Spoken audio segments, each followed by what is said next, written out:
দুনিয়ার ক্ষেত্রে যদি ফোন ব্যবহার করার জন্য ক্যাটালগের প্রয়োজন হয়, বাইক ব্যবহার করবার জন্য যদি ক্যাটালগের প্রয়োজন হয়, বাইক যদি ক্যাটালগ ছাড়া না চালানো যায়, নষ্ট হয়ে যায়, এই সমগ্র পৃথিবীতে আল্লাহ পাক রব্বুল আলামিন বানাইলেন, এই দুনিয়ার মানুষদেরকে যে আল্লাহ পাক রব্বুল আলামিন বানাইলেন, আল্লাহ পাক রব্বুল আলামিন আসমান বানাইলেন, জমিন বানাইলেন, এত বড় বড় বৃক্ষ রাজি গুলো আল্লাহ তাআলা বানায় দিলেন, মাথার উপরে সুবিশাল আসমানটা আল্লাহ পাক রব্বুল আলামিন দাঁড় করায় রাখছেন কোন খুঁটি ছাড়া। বলেন সুবহানাল্লাহ। জমিনের উপরে দিদার চেয়ে ঘুরে বেড়ায়, কোনো প্রবলেম হয় না, কোনো সমস্যা হয় না।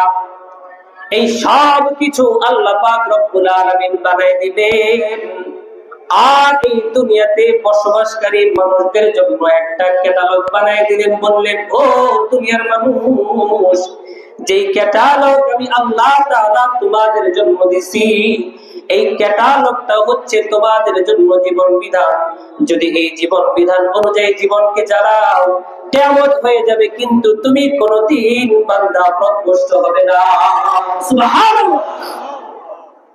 মোবাইল চালানোর জন্য ক্যাটালগ আছে, হুন্ডা চালানোর জন্য ক্যাটালগ আছে, কম্পিউটার ব্যবহার করবার জন্য ক্যাটালগ আছে।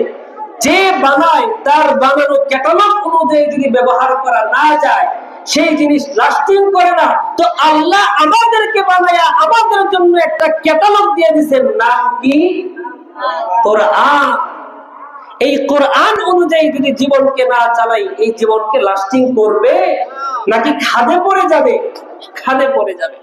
এই জন্য আমরা একটা স্লোগান দিই, বলেন সৃষ্টি যার, বলেন সৃষ্টি যার, বিধান তার।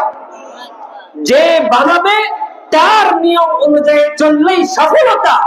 আর যদি সেই নিয়মের বাহিরে আমরা চলে যাই, তাহলে কোনোদিন সফল হব না, বরং ব্যর্থতা আমাদেরকে গ্রাস করবে। চিল্লায় বলে ঠিক কিনা?